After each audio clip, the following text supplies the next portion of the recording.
All right, this is Collin Christopher with the City of Lincoln Planning Department. I will be leading session 3, placemaking in our streets. And so what I'm going to cover in this session is resources available to you for placemaking and streetscape enhancement projects, how to navigate city resources and processes. I'll provide a couple examples of placemaking in Lincoln that I'm aware of.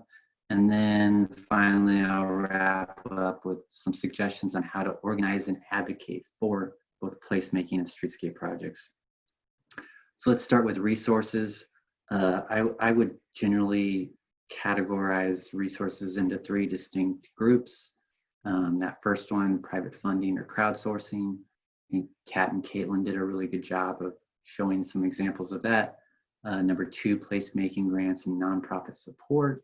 And then 3, there are actually some city dollars available for these kinds of projects. Let's start with grants. I do just want to say that, there really are a multitude of grant opportunities out there. And so when you're planning your project, it's really just about being able to narrow in on the project or the grant opportunity that really fits the scale and scope of what you're trying to do. I did, though, want to mention a couple grant opportunities that I'm aware of.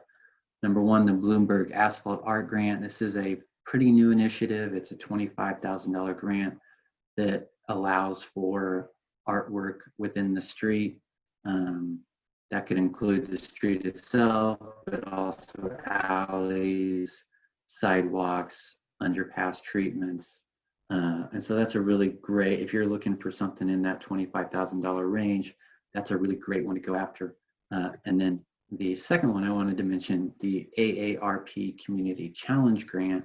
I love this one because it really allows for a pretty broad range of projects. You can see there on the right, I've shown the kinds of projects that could potentially qualify for this one. And it's pretty diverse. So that's another good one. And I believe this one's also in the $25,000 range. If your project is much smaller in scope, or your funding that you're trying to achieve is much smaller, maybe it's in the $4,000 or $5,000 range, what you might want to actually do is look at a local grant. So there are organizations like the Nebraska Arts Council and the Lincoln Arts Council that provide mini grants that would be maybe a better fit for your project. So all I would say is, as you're starting to plan out the project and identifying funding sources, feel free to reach out to city staff. We'd be happy to help you kind of narrow in on some grants that might offer your best opportunities for funding. And then beyond the grants themselves, there's also nonprofit and private organization support. I've listed some organizations throughout Lincoln that are actively involved in placemaking projects. So teaming up with these organizations, number 1, they may have some actual funding available for a project like yours, or alternatively, they may have access to a grant that you as a individual citizen wouldn't have access to. So it's really important as soon as you can to try to find those partnerships to help fund your project. And then, of course, there are city resources available as well. I kind of wanted, as an overview, to for those that aren't super involved in city processes, kind of list out the different departments and what they're responsible for within the public right-of-way. So Parks and Recreation, we generally think of them as being responsible for the parks, but they are also responsible for street trees, trails, and public art. Planning Department, which is my department, is responsible for small-scale streetscape improvements and placemaking. Urban Development is responsible for more of the large-scale streetscape improvements. And then LTU, Lincoln Transportation and Utilities, would be responsible for more of the basic infrastructure of the roadway, the surfacing, the sidewalks, the crosswalks, the ADA ramps, and the various utilities that exist within the right-of-way. So when we look at Planning Department and that small-scale streetscape fund, what that means is planning prioritizes and manages dollars spent on the streetscape and placemaking, both in downtown as well as some of our other commercial and mixed use districts, like College View, like Havelock, South Street, Uni Place, and many others. However, these dollars must be spent in the right of way or an adjacent city property. So this funding is not available for private property. It really does have to be, again, within either the right of way or publicly owned land. Qualified improvements include landscaping, site furnishings, decorative paving or lighting, branding or monumentation, and other amenities and art. So there isn't an actual formal process for getting access to this fund. However, if you have a proposal or a request, you can reach out to me. I can discuss your project with you and give you an understanding of what we could possibly fund. So with that, I kind of want to go into a few of the applications that the city has and how you might be able to navigate those applications based on the scope of your project. The first, maybe the most common, what I would consider placemaking application, is the street art app. This is a $50 permitting fee. There are a couple qualifiers. It has to be a local residential street. And typically the artwork can't replace a standard crosswalk. So it can go on either side of the crosswalk, but the crosswalk itself has to remain intact. And this artwork and this application can go in the street, it can go in alleys, it can go in sidewalks, underpass treatments, really anything within the public right of way. It does require a signed petition from adjacent property owners, and so I'll go into a little more detail on what that means and what you have to get sign off on. And then finally, the city does assist with street closures on these projects to make sure that safety is a top priority as they're being installed. So as an example, I've shown an image here of the intersection of North 46th Street and Cleveland Avenue around Huntington Elementary. So that circle in red represents a potential location for a street art project. In a case like that, if that's where you were wanting to do a project, you would have to get sign off on a petition from the 4 adjacent property owners at each of those 4 corners. So that's what those 4 dots in yellow represent. In addition, you need to get 60% of the property owners fronting the street within 300 feet or the nearest intersection. So there's an arrow going in each direction along the street frontage from that intersection, and a series of purple dots. Each of those purple dots represents a property owner. So if there are, I believe, 15 purple dots within that area, you would be required to get 9 of those to reach your 60% threshold. So it's very doable, and I think generally people are supportive of projects like this, but I point this out because there is a little time involved in organizing a petition like this and making sure you have enough approvals to push it forward. So here's a second location. This one's actually a little easier because it's mid-block, which means you only have to go north and south. You don't have to go east-west on mid-block like this. So going north-south, there are 3 directly adjacent properties, 1 being the school, and then 2 properties on the other side of the street. And then there are 4 additional properties that fall within that 300 feet or nearest intersection requirement. And so of those 4, you would need to get 3 of them to sign to meet your 60% threshold.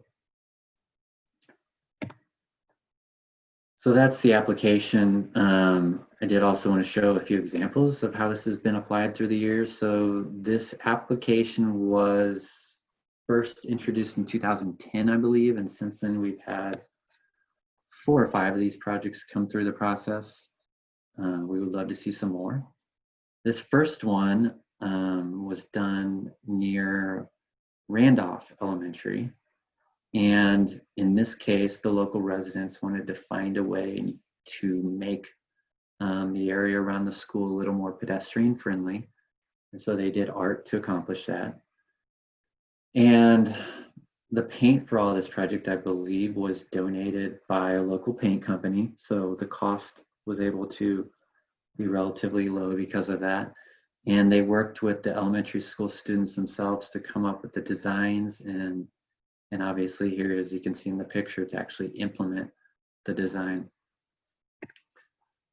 Here's another one. This is in the same general vicinity. This is at the intersection of 35th and Washington, I believe, where a group of local residents got together and wanted to do something kind of fun and interesting at their adjacent intersection. And so they did a smiley face. I think that has since become a peace sign in recent years.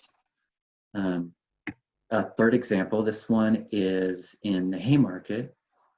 And this is a Van Gogh inspired crosswalk. I did say earlier that generally we don't allow street art within crosswalks.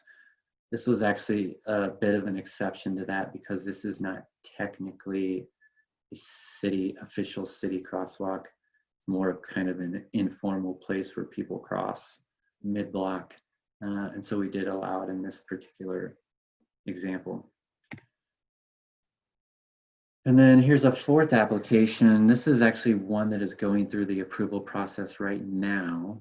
A group of Everett residents and stakeholders wanted to do something to improve the aesthetics and quality of their alleys along 11th Street.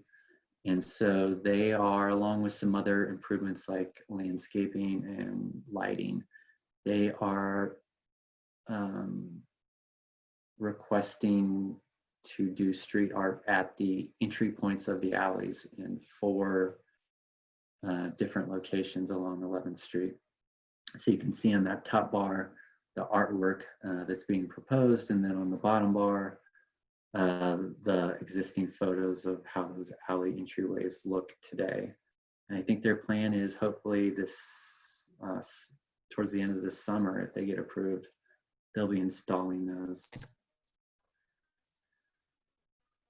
Another example, this is actually a city-initiated project. Our Lincoln Transportation and Utilities Department did a call for artists to do artwork at our series of storm drain inlet locations as a way to educate people about water pollutants in our drainage systems. And so that was kind of a cool, interesting project that the city got to be a part of. So that kind of covers street art. There's another application for public art license. So if you want to do public art and you want to do it on your own property, it really isn't public art at that point, and so there is no requirement. However, if you do want to put it in the public right away along a street, for instance, at a key intersection, you would be required to do a public art license.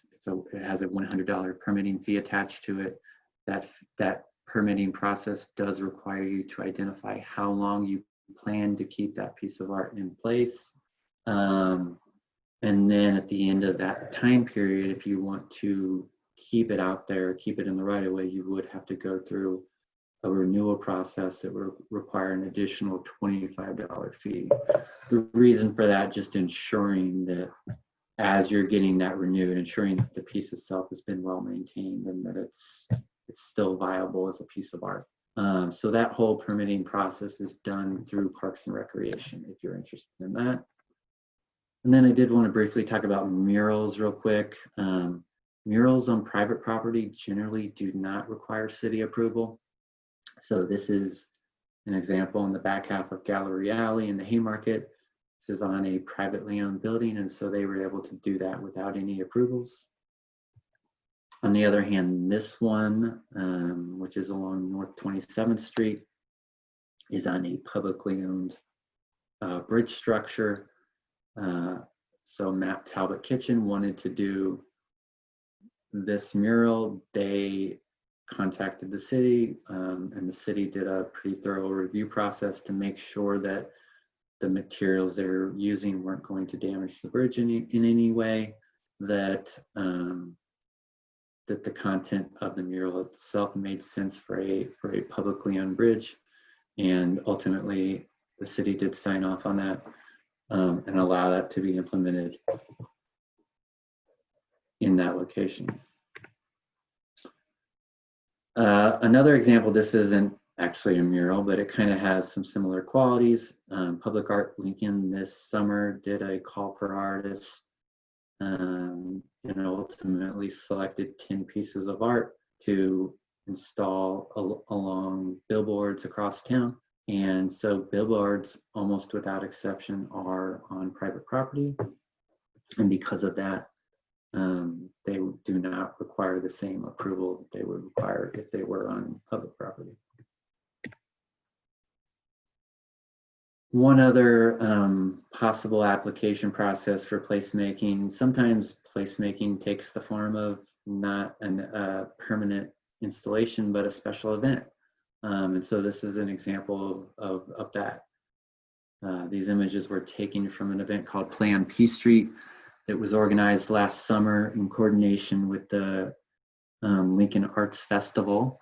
And it included a series of temporary and performative art pieces located throughout downtown in the public right-of-way. And as such, they were required to do and apply for a special event permit. I will say special event permits are one of the more complicated permits. They do require some insurance and some bonding, and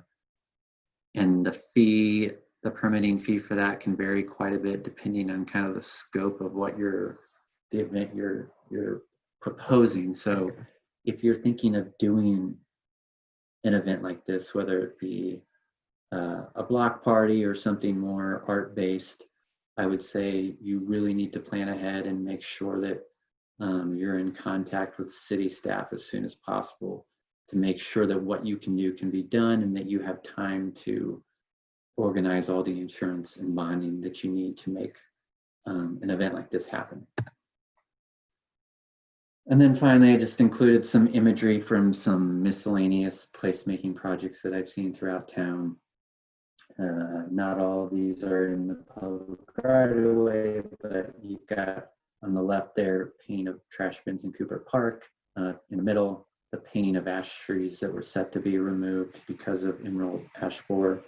And then on the right, a bike link station outside of F Street Community Center, where Bike Link worked with local students to incorporate custom art into the station itself. So all three of these are examples of projects that didn't necessarily have a specific permitting process attached to them, but obviously did require plenty of coordination and approval with city staff. So to wrap up, let's get a little bit into organizing and advocating for your streetscape or placemaking project. I think the biggest thing oftentimes is just having a great idea. So once you've got that idea, sometimes the rest of it can be pretty easy. After you have your idea, as soon as you have your idea, reach out and organize. Find local nonprofit partners that you can team up with and connect with city staff. See, try to understand if there are ways that city staff can help you in terms of coordinating your project, but also maybe potentially helping to fund your project. So I've listed my contact. I may not be the perfect person to talk to for every project, but I'm a pretty good starting point to begin understanding ways that we can help out and team up.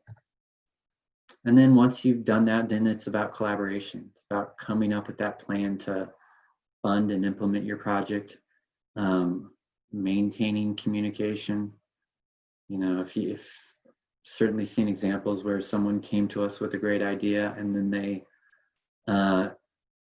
dropped off the map for months at a time, and then they come back with a fully formed project. And oftentimes when you do that, there are unexpected hiccups or issues that they hadn't planned for that slow their timeline down. So making sure, especially when you're dealing with city staff, to maintain that communication throughout the process so that we can keep you informed and make sure that you're doing everything you need to do to make the project happen.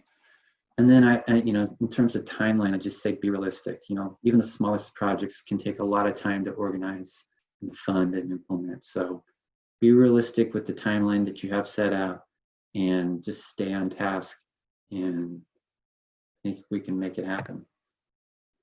I did want to show this image of one of my favorite placemaking projects in Lincoln, Gallery Alley.